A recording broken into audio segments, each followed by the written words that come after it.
If you clicked on this video, you're probably interested in how to connect your Apple phone to your Honda vehicle using Apple CarPlay. I'm going to show you how to do that pretty quickly here. Now, what you will want to do is, first off, make your vehicle discoverable. And the way that I do that is go to the general settings, connections, and I want to go to manage devices. I'm going to connect a new device. If you go to your settings and then general, it will be under CarPlay. I'm going to go ahead and hit that now. And I'm going to wait for Honda Accord to pop up because that's what I'm in. You're going to have to hit the pair button there and allow it to sync. Now that'll ask you to connect your contact names, all that stuff. I'm just going to allow this.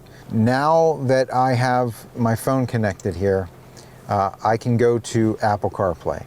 Apple CarPlay will give me access to my Apple Maps, to my music. It'll give me the ability to make phone calls, send text messages.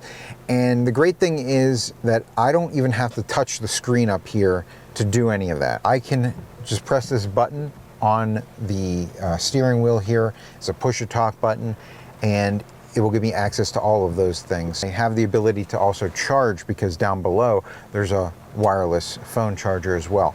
No messy wires anymore. I love that. Pretty easy to do. If you have any questions, leave them in the comments section. We can always ask a salesperson to make sure that you're getting the correct answer. If you have questions yourself, maybe you want to check it out yourself, come see us. We're right off Route 30 in Greensburg. We're at Smail Honda, or visit us online at smailhonda.com. Until next time, enjoy the ride.